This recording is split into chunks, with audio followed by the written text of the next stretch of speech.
And joining us in the studio this hour is Engineer Maurice Akech, who is the Executive Director of the NCA, which is the National Construction Authority. Engineer, good morning. Good morning. How are you? Fine, thank you. Happy New Year. Happy New Year to all of you and all Kenyans. Good to have you here this morning. Thank you.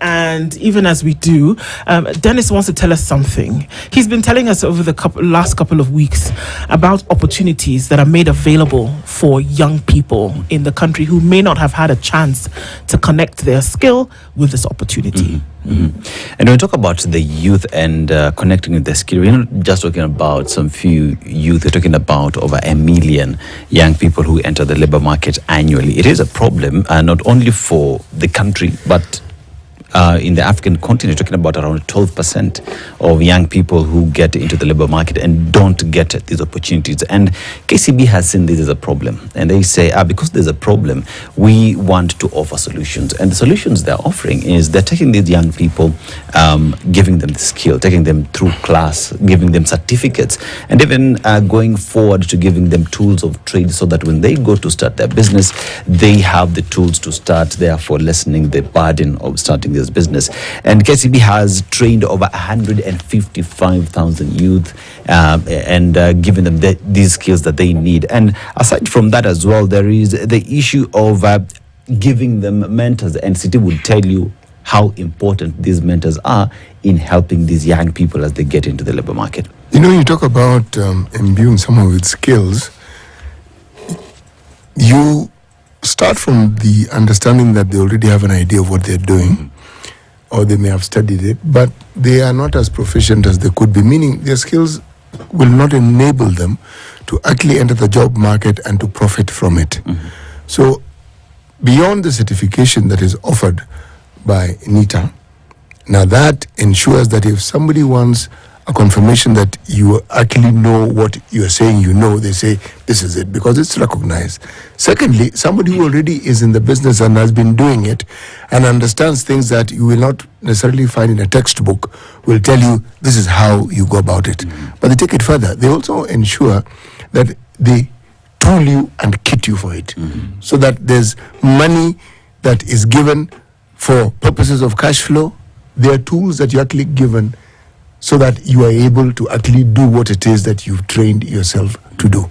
And the mentor walks with you through these processes, because you may be given some tool and you have no idea even how to start. You look at it and you say, I've seen a picture of this thing somewhere, but I'm not sure what it does. Now, the mentor ensures that you do understand how it is that that tool is used and what it is used for. And they also open you to the various vagaries that are within that industry and how you can benefit by understanding what the problems are. Yes. And these mentors, together with the bank, would together with KCB to Jejuri platform, would look at this job that you're doing, the work that you're doing, and its bankability.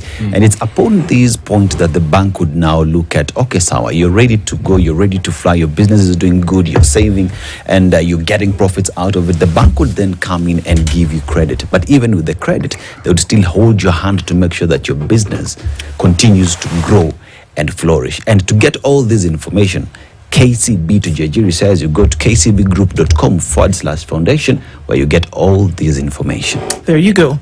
We want to welcome you to the show this morning. The way which we do that is with a proverb, which you know. And CT is in a different African country this week. And he'll tell us a proverb, and he'll tell us what you think about it and how we can apply it. Is that all right? I'm ready. Okay. Okay, now this country has something very interesting and unique about it. There are others, but I'm picking on one. This is a hint that should make it easy for you to tell us which country you think it is. Source of the Nile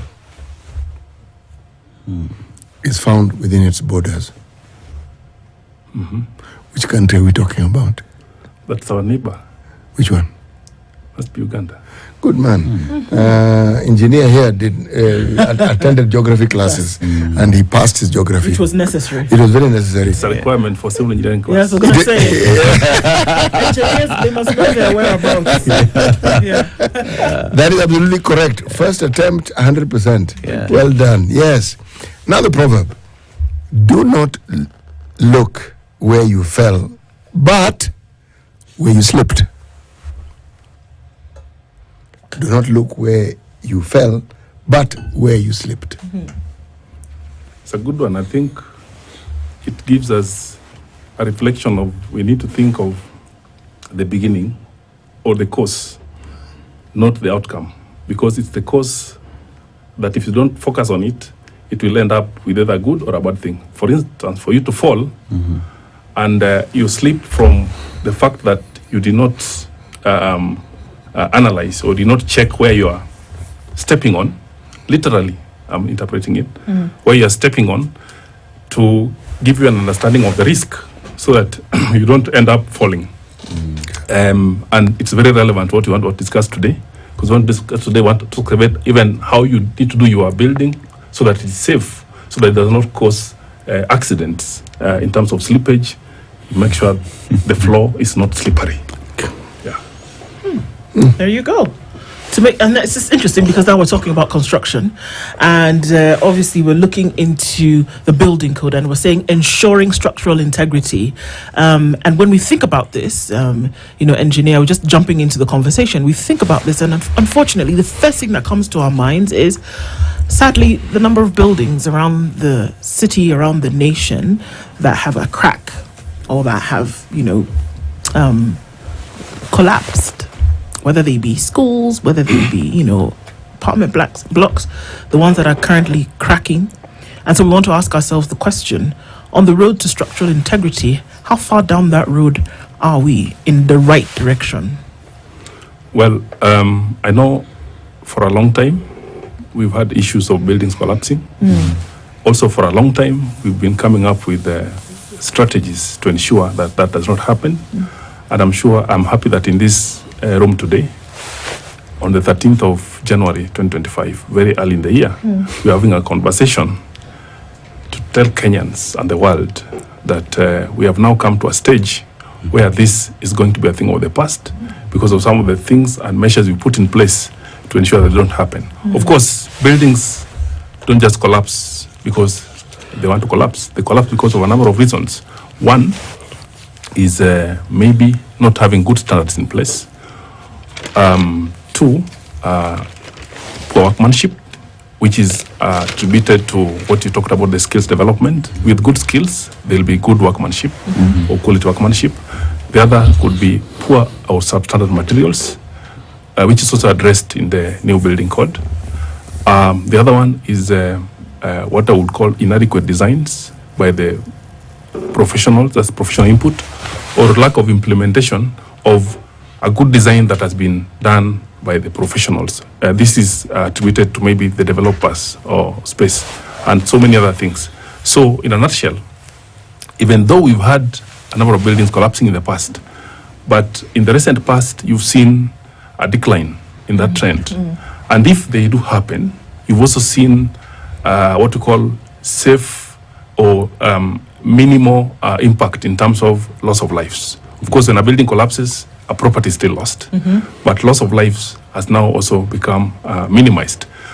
But so also to say that in this space, in the last 10 years, and the graph has been growing gradually, exponentially, taking a very steep curve, that the number of sites under construction have actually increased compared to the number of buildings collapsing. That has significantly reduced. I also want us to underscore that, because with the coming in of devolution, we are aware that now the whole country, I can call it a construction site space. Because every county you go to, there is construction. Whether it's a building, whether it's a road, whether it's hospital, whatever type of building it is. In fact, it's never been this high. But compared to the incidences we're having in terms of construction collapsing, that has significantly reduced. And with the new building code 2024, this is why we are saying the panacea or the kiwa or the key to addressing that challenge is embedded in this book, which is National Building Code 2024, with 517 paragraphs or chapters divided into 24 different topics to address that issue, cutting across all spectrum of construction, from design all the way to maintenance. Was there a building code before 2024? Yes. There was. What was it called? It was called National Building Code 1968. 1960. It's been over 50 years for us to So come up with this. this one that was called 1968 is what was 68. in operation and what people used as a guide until the end of 2024, essentially. It is in operation until when this becomes effective in the next 2.5 months, 1st March 2025. Okay. This building code was published in 2024, March, but it has a provision for transition. Okay. Okay. When you come up with a new thing, you need to give opportunity for phasing out the old as you bring in the new. Sure. You cannot just come up with a new thing and say, from today on, we start. Okay. So you give opportunity for any ongoing developments, construction, stakeholders to onboard the new idea as they'll phase out the old idea. Sure. And that's what we are doing. And this particular code, from 1st March 2025, in the next few months, it will become effective. And going forward, we'll be carrying out all our inspections, all our quality assurance, all our compliance checks using this as the Bible. Okay. Engineer, City, go first. No, go ahead. The questions are many. So when you talk about, let's even talk about the 1968 code. There are very many buildings in this country that have been built using that code and have always stood the test of time, which goes to indicate that someone dropped the ball somewhere because they did not follow what was in that code. And even as we have the 2024 code, what guarantee is there that the ball still will not be dropped? Well, you may agree with me that a number of things have changed since 1968, but the code has remained where it is from 1968. So people have attempted to change, and that has caused what I can call chaos in terms of what you do versus what has been provided in the standard. For instance, when you talk about glazing, look at this room. Okay. You can see glass all over. Glazing. What is glazing? So it's like something you do to a Yeah, cake, I'm coming to that. That's glass. isn't it? Some kind of confectionery. When you talk about what you provide for lighting, it's called a see-through, a glass. It's called glazing. Yes. In the old standard, glazing was basically literally provided because most things were just brick and mortar. When you talk about tiles, the new type of finishes. When you talk about issues to do with painting, even now you have new types of paint, roofing, new type of roofing, and so on and so forth. Things have changed. The last 50 years, a number of things have changed. Look at the climate change. That was not a conversation in the past. So things have really changed. Look at rainwater harvesting. The need to do a sustainable construction where you do even do rainwater harvesting. Look at issues to do with universal access to buildings. In the past, 1968, nobody thought about that for you to access a building. I mean, all of us can be a candidate. Engineer, rain harvesting existed. But it was not... It's probably not what you have here, but existed, because I know within municipality building codes, a building had to have a gutter, or whatever you call it, Yes. through which the water would drain. I know it existed. and what that draining, what did it need to do? It's called for stormwater drainage. Yes. That was there, but it was water to go Away. away, not to harvest for Bring use. it, yeah. That's the difference. You know, there's something I want to ask. Yes. Ordinarily, if we're in an ideal situation, how regularly must a code like this be reviewed? Well, in the 98 code, that provision did not exist. In this one, it is now a mandatory requirement that at least every 5 years there is need to review it. This means it has a self-review mechanism provided within itself, so that at least you don't have to either think through or start thinking whether I need to review it or not, so that you start initiating the review process. Okay, now, Yeah. when you came up with this document, that Yes. to walk us through the process of coming up with this document, who was consulted, how you went about it, what aspects of the 1968 document is still here, what you revised. Just walk us through it, please. Very good. That's a very relevant question, and indeed for all of us as stakeholders in the industry. And even you're a stakeholder as far as we are concerned. Because even right now we sit in a building. So we occupy a building right now. If anything happens in this building, we are all going to be affected, either positively or negatively. So the process of reviewing the code to come up with this 2024 National Building Code started way back more than 20 years ago. You remember at one point there was a collapse of a building called the Sunbeam. Oh, yes. Yes. In the middle of town. Yeah, those who were around that time, I think maybe probably all of us here were around there at different stages of life. And yes. Yes, you're right. At different stages of life, yes. And when this happened, there was a commission that was set up to review or investigate what could have necessitated the cause of that collapse. Where did it slip? That commission, actually, one of the key recommendations was to review the 1968 building code then. Remember, this was 1996, this collapse, in the 90s.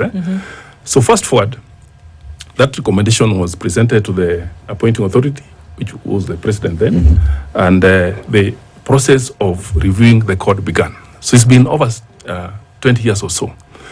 Come 2010, we had a new constitution that was promulgated. Before the new constitution, the 1968 Building Code was domiciled in the Local Authorities Act, if you remember, using the old legal framework. And come 2010 constitution, remember it repealed the Local Authorities Act, and then now we had counties at the new dispensation. At that time, the code lost a home, because the National Building Code is actually a subsidiary legislation, which means a regulation that must be anchored in a primary act of parliament.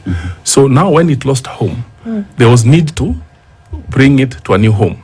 So come 2020, 10 years later, after the new constitution was promulgated, the National Constitutional Authority Act 2011 was amended through Parliament to include the development and enforcement of the building code. Not 1968, not 2024, building code as it is, whichever date it is. So when that change happened, it now gave the opportunity for the NCA to commence the review of the code, which had started some time back. So through the ministry, because the National Constitutional Authority, being a parastatal, is under the Ministry of Lands, Public Works, Housing and Urban Development. So through the ministry appointed a committee that now was to conclude the review of this particular code. And that was in 2020, 2021. We took about 3 years or so for the committee to go through the draft regulations, which is the building code. It was taken through all the stakeholders, both stratified and the general public. A number of meetings were held across the country in various counties. It ended up with a draft which was finalized by the Attorney General's office, forwarded to the ministry. It was taken through a public, what you call a stakeholder validation workshop. After that, it was taken to Parliament, that both the National Assembly and the Senate. Thereafter, of course, it was taken there for a pre-publication scrutiny. This is where you take them through to just see what you have before it's finally presented before them. Thereafter, of course, the comments that were given were incorporated. Then it was published by the Minister or the Cabinet Secretary on March 2024. Upon publication, it was officially taken to Parliament. They debated it through the relevant committee of delegated legislation. After that, it was approved, and 17th July 2024, it was launched officially in Nairobi in one of the affordable housing sites here at the meteorological site, not very far from your offices here. And thereafter, we are now in the stage of transition, and tomorrow we are doing the launch of the training, sensitization and awareness, so that come 1st March, people will be knowing what they expect and they start implementation going forward. I would imagine that there's some highlights in this report, and I would imagine that there are some things that folks who are in the industry then would be held or, bound by. What are some of those things that are then different from the 1968 one, whereby we saw lots of things happen? I mean, because essentially what we're I would imagine that what we're saying now is that with this new code, certain things that folks had gotten away with, and I'm even going to call it as far as murder, that then now we will see that those things do not exist, or that those things now are held a little bit tighter in this new code. Is it an upgraded code? Is it a new code? What are some of the highlights that we can see and say, okay, then now we can breathe a little bit easier, knowing that anybody who is getting into this industry or is continuing in this industry is going to be held by certain standards, for which then they will be held responsible if they don't uphold. Yeah, very good. And I think the same question was actually already asked, and I wanted to, you've added more into it. In terms of whether it's a new code or updated, it's both. It's updated in the sense that some of the provisions in the old code have been carried forward, but updated to make it more responsive to the current trends. It's also new. There are new things that have also been added that were not in the previous code. And quickly moving forward, what are the new things? In the 1968 code, we didn't talk about telecommunications. Today, everything is about data. So this new code has a provision to ensure that every time you are doing a new construction, a new building, there must be provision for services for telecommunication, for LPG gas, and other service, so that you don't have to come and modify or hack the building or introduce certain things after the building is complete. Yeah. That's a new change. Number two, we've completely shifted from the old way of measurement, which was, if you remember, the what do you call it? The imperial system of feet and inches into meters and millimeters. Yes. That's a new change that we're doing. And even as we upskill the construction workers, that's also something that we need to, because most of them are using footing ngapi. Now it will be the millimeter Pima na macho. Exactly. You do know that when somebody has footing ngapi, it is a generic term for the measurement. So someone saying meter tatu, which I'm shying away from going there. Let's not shy, because isn't that what lands us in a lot of problems, isn't it? I mean, if you're going to look at the nitty-gritty of it, engineer, and I'm going to go to a break in just a minute, but I mean, those are the things that we hear. It's almost colloquialism that we hear on the ground of where these folks are actually doing this thing. What's to ensure that according to the code, I mean, if I have a construction company, and this is the practice for a lot of people, I want to keep my costs down and my profits high, isn't it? So I'm going to use the guy who can pima na macho, okay? It's true. I'm going to use the person who has been doing this for 50 years because his father taught him, right? I'm not necessarily going to follow this particular code. I'm not going to come and read the code. So in terms of now raising awareness as to what must actually be done, we know that not everybody follows code. In the industry. Very good. The reason why Pima na Macho exists is because of what we call the power of habit and having it in the bloodstream. it's actually the tyranny of habit. Exactly. Because tyranny means that thing has gotten hold of you and you cannot wiggle out of it. Yes. Yeah, and as we do this, it will actually outface the previous tyranny of habit, as you call it, to the new habit that we must entrench into people. So there will be those who will be in transition period, like some of us. We have been in it for all these years. So for even that change will take a while. But the new ones coming, definitely in 10 years from now, they'll be talking the language that is in this code. Okay. So fast forward, because you asked me a very important question about the change, the distinction. Yeah. The other one is about flexibility. The old code was very static, that if you are to do a building, the wall must be made of a stone, for instance, and interestingly, they used to say Nairobi bluestone, 8-inch thick or 9-inch thick, 200 millimeter for today's units that we're using. This one tells you what the wall performance requirements must meet, not what it must be made of. If you want to make it of glass, let that glass meet the fire requirements, the strength requirements, and the safety requirements as is. It must not be a certain material. That gives space for innovation. The youth you talk about, there is a provision or opportunity for innovation by as many youths as possible. Youths are very good in innovation because that's where we started the conversation.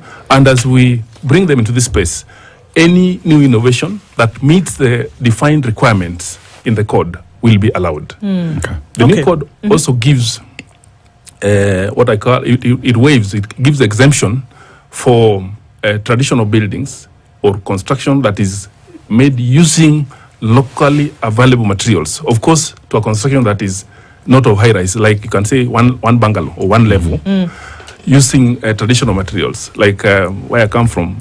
Not that I want you to know where it is, Just but tell us, they use cow dung to do the plastering. Right. Yeah. Or once they do the mud house, then they, that kind of a house is exempted from this provision, which means as long as it's not risky in terms of safety to the old-be occupier. Okay. The other big change is that this particular code also embraces resilient designs. Resilient means a design that withstands the pressure, the forces, anything that can be used for it in terms of earthquake,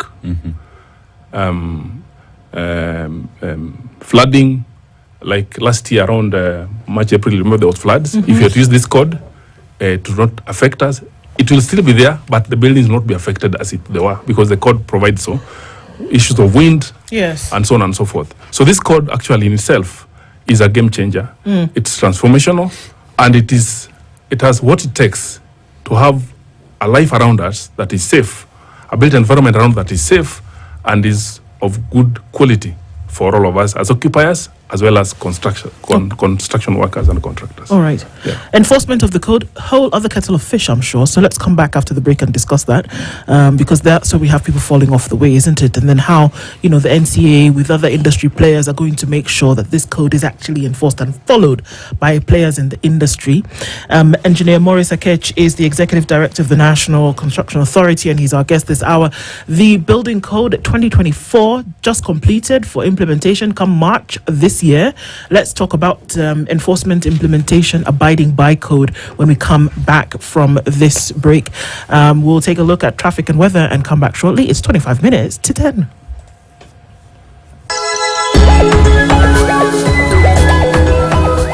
Unatembea na nani? Hii ni mnyama unatembea naye. Nani anajua mbarumbwa? Na hii unataka niseme mwizi? Hapana, tafadhali. Utalipa mimi na nini? Nakwambia kana kwaga mchanje. Unaona mimi unanitambuaga, si ndio? Mimi na vile Waswahili lisema ati kuishi mingi ndio kuona mingi. Nakwambia.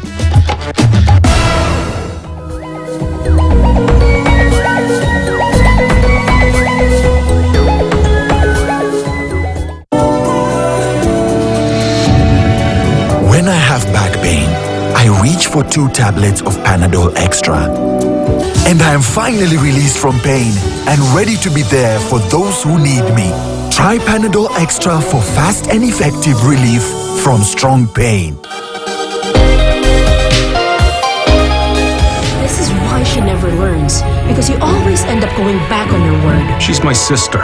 All the more for you to teach her a lesson. I'm certainly not prolonging my sister's misery. I want you to follow Hector to wherever he brings the money, then take it back from him. I won't let that animal get away with this.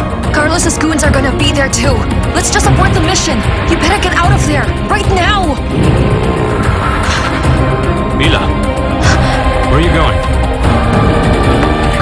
No! That's my money! No!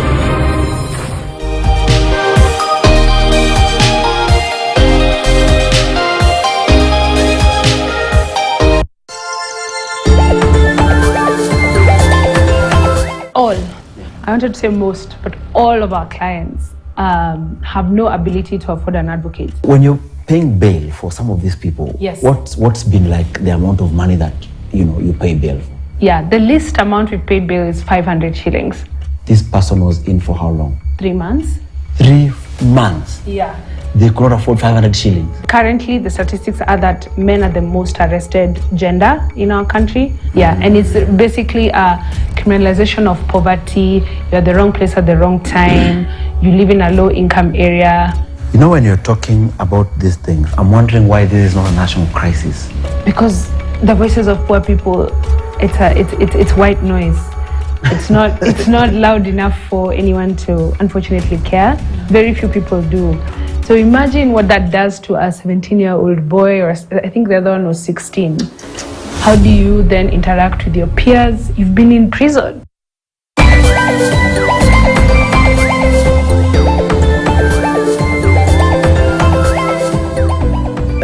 beginning of this thing. So we've had one since 1968. All right.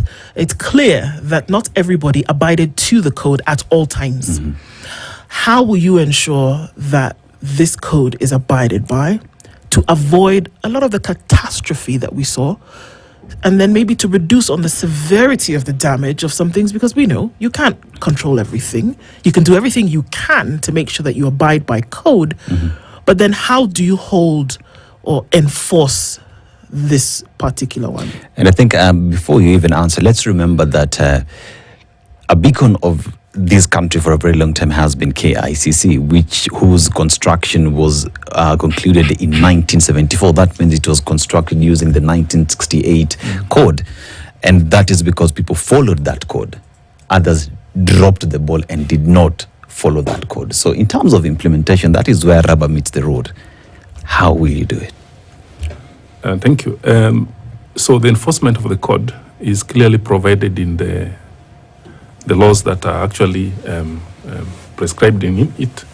And to start with, before we get to the enforcement, it is good to understand that for people to be compliant, there is need to have clear understanding, clear awareness, and the knowledge around what we are talking about. So at the beginning, we want to ensure that the entire spectrum of stakeholders are actually trained, sensitized, and adequately made aware of the existence and the provisions of the new Building Code 2024. Having said that, and that's where what we are commissioning or launching tomorrow at the Bomas of Kenya from 8 o'clock to 1 p.m.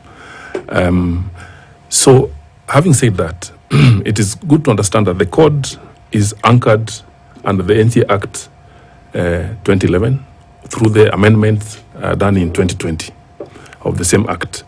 And it's clear that the building code, within the act, there's provision for mandatory inspections.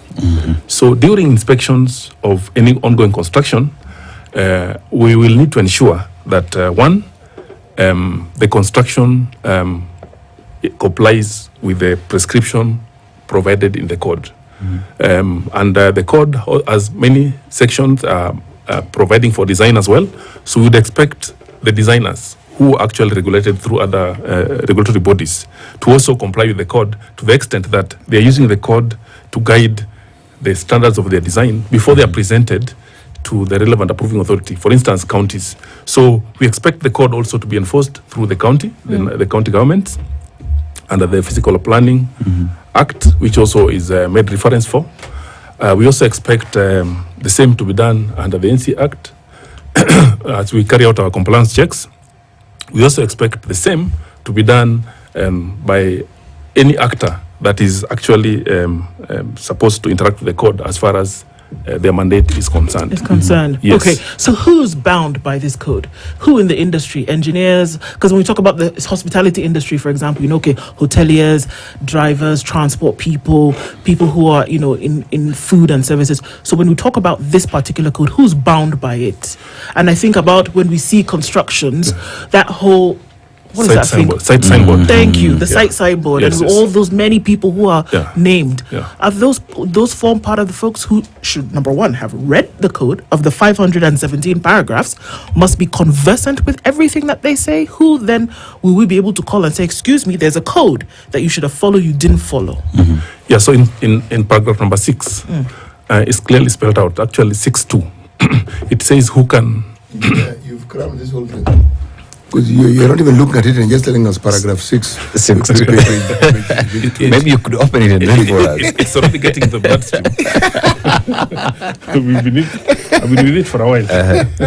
Please go on. Yes. I've been challenged here to confirm. Well, at least he knows paragraph 6. 6, yeah. Let him read it. Yeah. After that, he can quote any chapter he wants. We will not be none the wiser. Yes. So I have paragraph 6, part 2. Yes. Which talks about supervision of construction work. So it says, 6 part 2, a professional under paragraph 1 includes a physical planner, architect, engineer, land surveyor, building surveyor, quantity surveyor, accredited site supervisor, accredited skilled construction worker, duly registered under the relevant law. Okay. And of course, part 1 says the preparation of the design and supervision of the works in a building shall only be undertaken by a professional in the respective fields of specialization, which is now defined in part 2. 16. Okay. Yeah. So you're saying that if I want to put up a building at home, yes, in my rural home, I must have all these people. You must have all these people, provided the building, yes, yes, and I'm giving a rider, provided the building has what it takes to ensure that it is safe. Because, for instance, if you're doing a building which is made of stones, which is made of concrete, which is made of whatever material you're going to use, there is need to have somebody to guide you into the whole process. The building itself, in terms of space design, will require an architect. I want to believe that you don't want to convert yourself into some architectural professional. My house. Engineer, you should see things. My house, I am the architect. I'll qualify that. For you to be an architect in your house, yours is to prescribe what you need the architect to do for you, to the extent of what your house should be as a user, because you are the user. Architect makes sense. Yes. What do I need an engineer for? Very good. You need an engineer to architect will ensure the space provision, the movement around the house, the circulation, position of doors, windows, and air circulation is as per safe and health requirement for the user and comfort. Fine. The engineer will ensure those things fit in space. They don't fall on you when you are occupying the house. The engineer's role is to ensure responsibility in terms of safety and structural integrity of the building. What do I need a quantity surveyor for? Very good. You need money to construct that house. You need somebody to guide you on the cost management of that particular building. If you don't have that, then you are moving into what we call into a dark room or a hole without knowing what to expect. The guidance in terms of budget and cost estimates is the responsibility of the quantity surveyor. Based on the drawings prepared by the architect, based on the details prepared by the engineer, the quantity surveyor uses both.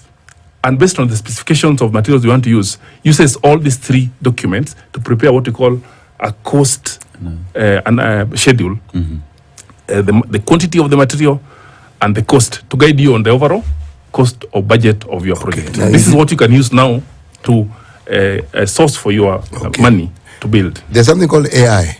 Yes. I can tell AI. You can tell AI. Yes, I can talk to AI, the language AI understands, and tell them the sort of house I want. Yes. In this area. Yes, this area. And I can also tell them I want this number of windows. Everything that I would tell the other person, I can tell AI. AI can even come up with a design for me. Yeah, very good. I think I've had that conversation and I want to qualify it. Yes. AI is a software or a digital tool. Yes. Yes. That can help you to enhance efficiency and effectiveness and, of course, the speed of getting what you want. But in terms of the nitty-gritties, whether it meets the professional output. No, AI can't supervise the house. It can't. Yes, even I know. Exactly. Yes. So, for you to know, they say garbage in, garbage out. So, if you're not a trained professional, so you can't say what you are giving the AI actually meets the requirements. So, you still need some professional intervention to ensure that AI gives you the best. Engineer, even in terms of design as an engineer. Engineer, do you know how we Kenyans think? Yes, yes, yes. If I've lived in a house, I understand houses, okay? Yes. It's the same thing. Yes, it's the same thing that parents have. See, I went to school, and I was taught.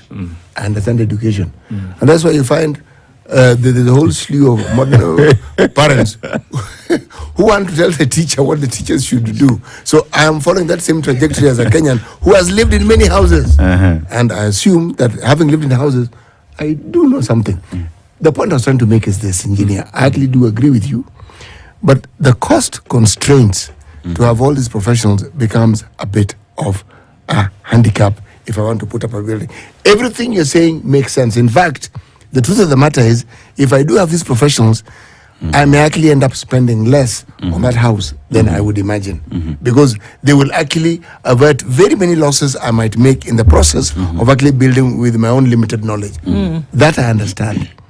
Now, having understood it, I'm referring to the culture and the way we think and the way we do things and how we can change it. Because everything that you're saying will go contrary to the way we tend. No, okay, let me talk about myself. Myself and how I would think about putting up a house. How do you get the common mwananchi? Because we all know a fundi, we all know a draftsman who's pretending to be an architect. We all know these things.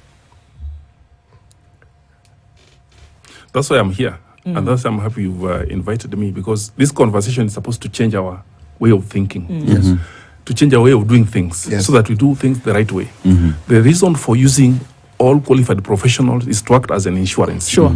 I don't know whether you ever imagined you can still drive your car without insurance on the road. You can. You can. For several years. You can. Have you imagined that if anything was to happen, how do you get your car back? This is what we are talking about, isn't it?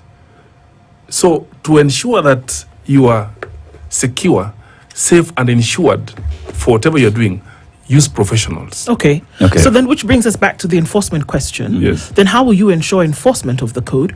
Because I struggle to remember, and I could be wrong, that of any of the cases where we've seen building collapse, for example, when did we see the chief engineer arrested? When did we see the quantity surveyor asked, or the other all the people who are involved in that construction, in this whole thing, those people on that site signboard, plus those who are supposed to supervise them from your authority, from the county. When we saw, and for me, when we saw, a school in Dagoretti South collapse, Precious Talent, yes, and some children died, others injured. Somebody built it, somebody advised on it. There was an engineer, there was a draftsman, there was an architect, there was someone, but nobody was arrested, nobody was brought to book, no one, unless it happened under the cover of night. But how do you ensure? We've got buildings falling all the time, Githurai, Nyamakima, all over the place. The engineer gave the example of Sunbeam, and it was a good example. Yeah. 13 years down the line, Nakuma downtown had a similar problem. So one gets the impression that we actually didn't learn. Yeah, so who answers? Who takes responsibility? And by the way, the commission that was set to look into this thing, they went to Hong Kong, they went to Singapore, they went to Malaysia. So short of the North Pole. Yes. 209 pages later. Zero. And as well, even as we talk about that, you've talked about having duly registered individuals. As a person who's putting up a building, how do I know these are duly registered individuals? Because in my community, in my village, nimemwona kijengea city. Very good question. Duly registered individuals means that as a consumer of that service, you need to carry out due diligence.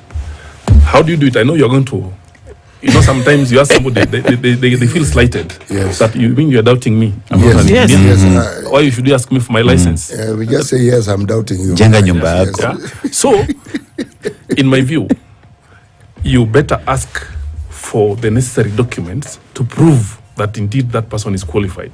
For instance, an engineer will have a practicing license from the regulator of the engineers, Engineers Board of Kenya. The architect would have their practicing license from the Board of Registration, quantity surveyors and architects and quantity surveyors, as well as the QS will have the same. The fundi, where I regulate as NCA, should have accreditation card or certification that this is a plumber, this is a mason, this is a welder, this is an electrician, as well as the site supervisor. A contractor should have a license issued by National Construction Authority. All this is a mark of proof that somebody is qualified.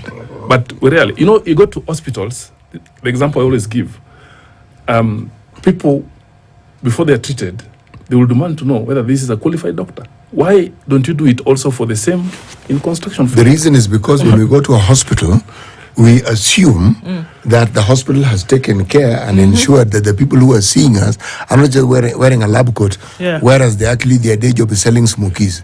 That they are actually people whose shadow has darkened the four walls of a university or a training institution. So they actually know. We assume that. But in the building industry, let me ask the question: is it possible for you, the association that you had, to ensure that you welcome all these people who have the experience to actually get certification, so that one then doesn't have a problem. Because you're asking me, the person who wants to build, and as Dennis put it, I know this person has built. I even know the build, and the buildings have been there for the last 20 years. Yeah. Why would I want to doubt this person now? Because think about it, is that not what happens? I mean, I think all of these questions are coming round to the same issue. Is that not what happens? If you're somewhere in the middle of Ugunja and you know the guy has built Nani's house. Yeah. He built Nani's house. He built Nani's house. And you've even been to those houses. You don't know which school this man went to, but the house that you've seen is standing. And there are also others whose buildings you also know where the wall has a curve, and the owner of the house didn't want that curve. Yes. Okay. It was not planned. Yeah. Allow me to share an experience based on what we're discussing here, because this is very relevant. Yes. And you'll bring the issues out. Yes. Before that experience, we have a board that actually the supreme governing body for the National Constitutional Authority. The role of the board for any incident that happens when a collapse occurs is to carry out, among other roles, is to carry out inquiry into the collapse. And we've done more than 70 plus inquiries. All buildings that have collapsed, and we have the report and recommendations. But I want to give an example of one particular case where there's one developer that in the beginning, in the first development, because you may start development, then you look for money from a financing institution, then you get supported. But because financial institutions come with conditions, you comply, because with money owners, compliance is very easy, because without compliance you don't get the money. Yeah. So they did everything by the book. They had all the professionals, everything. I think having made good investment case out of it, he decided that I think in the next project, these guys may have costed me a lot of money. I'm going to give them money because I have something to do my own without going to borrow. Now I'll do it my own. But he said there's a good fundi who worked on the other one. Then you get that fundi. Then you you decide that now, because this fundi did the other one, you want to do another one elsewhere. Using the same similar designs, but not with the input of the professional. What happens thereafter? Of course, it's a candidate that collapsed, a building collapsed thereafter. What was the cause? So now the loss is massive. Are you getting? Yes. So this is what I'm trying to say. That is not that the fund did the other one, he can do it. He was doing it under the guidance of someone. Yes. The fund is limited. Exactly. Yes. This is what I wanted to understand. Okay. So the moment you say that this fund did this and he can do this other one for me, please understand that is not this. All projects are unique. Even if the same building looking the same, it's unique because it's in a different space. If it's being made from scratch, using different materials, even if it's 100 bags of cement, but mixed differently. The other one maybe was mixed homogeneously. This one is not mixed. Are you getting my point? Yeah. So there's a whole lot of difference. So let's agree that all you need is all these professionals to get your thing right. Okay, so you can agree from the point of view of the person who owns the project, but then here are folks who are still practicing within the industry who feel today, right now, even with the new code, there are folks who are planning on, constructions, on buildings, on projects for this year, 2025. Knowing full well that they don't have the regular or the necessary requirements to do so, code or not, code withstanding or not, how will you make sure that anything that's coming up in this year, just this year, let's not even talk about next year, even if it's a project that's going to go for the next 5 years, whatever, how will you ensure? And there are folks who are in the industry today, don't have the requirements, but are still going on with multi-million shilling projects. How? That is now the work of ensuring that we continually ensure that all professionals or actors on a project are qualified. And by the way, we have offices across the country, in the entire Republic of Kenya. And the mandate of our officers is to ensure that every day when they wake up, their job description is to go to a site under construction and ensure there's compliance. This is how we need to bring out that issue you're talking about, so that there's continuous compliance across board. And compliance is not static. Even a site you visit today may be compliant, but you go there tomorrow, something has changed. Yes. So we are aware of this, and that's why we are continually visiting these sites. When somebody does not comply with the code, because this is a very important matter as far as enforcement is concerned, there's a provision. If anyone is found to have willfully to contravene the requirements of the code, the Act provides for either an imprisonment of 3 years, a term of 3 years, jail term of 3 years, or a fine of not more than 1 million, or both, depending on how the judge may find it. So those provisions are there. And that is, for me, is a deterrence that ensures that people should comply with the code. But engineer, let's address the fact that even when you look for the duly registered, you talk about all these papers and whatnot at the certifications. Remember, there is a river road. These things are printed. How do you go around that? Plus, how do you work with the counties in making sure that all this information is in Uriri constituency, not Kanyamkago, in Migori County, so that these people do not think about this information is only domiciled in Nairobi? How do you plan to get these down to the villages? What has really helped us to eradicate that issue of river road story, of fake certificates, is the issue of digitization. Today, as we speak, there is no certificate or license that is issued on the basis of hard copy paper. Everything is done online. It's generated online, and by the time it's generated, you have what you call a barcode or a QR code. This QR code is good enough to enable the user to know whether it is a genuine or not. Because even digitization, you can generate a fake certificate. But the QR code is only one for any one particular license. So the issue of digitization has really helped. And again, we have all this information in the website. For instance, if you go to NCA website, you'll find who is a registered contractor. And whether they have a valid license or not, because somebody may have registered 5 years ago, but 2 years down the line, they dropped off the practice of construction. They still have the construction certificate by NCA, but we have annual license that is valid for 1 year only. So every year you have to keep renewing. So this is something that should be able to use to ensure, to know whether somebody has a genuine or fake certificate. So digitization is the cure to all these things. And how do we work with the counties? I want to indicate that for us to approve a construction project, which is also our mandate, by issuing a compliance certificate prior to commencement of any construction project, we ensure that, first of all, the county for which that project is being constructed has also done the approval. That's the first primary check we do. We also check the license from environmental authority. We also check, depending on where the construction is happening, if it is next to a water body, we check whether there is a water resources authority license or approval, and so on and so forth. If it's near airport, we check whether there is a Kenya Civil Aviation Authority for the heights, for flight paths, and so on and so forth. All these things, and that's why we call ourselves oversight and coordinating body, to ensure that all these are complied with. And moving forward, this is also done online. So for the counties that are already transited from manual control, planning approval to online, it's very easy because we just check. But for the ones who still do it manually, when you bring those drawings approved by the county, we still have to carry out due diligence with the relevant county to check that they're compliant. Important stuff, and I think very necessary for everybody to be aware of all of this. Engineer Maurice Akech is the Executive Director of the National Construction Authority, and he's been here with us this morning. Thank you very much for sharing those insights with us. And thank you for being part of Kenya's biggest conversation this Monday. We'll be again together tomorrow, God willing, at 6 a.m. Take care. It is 1 minute after 10.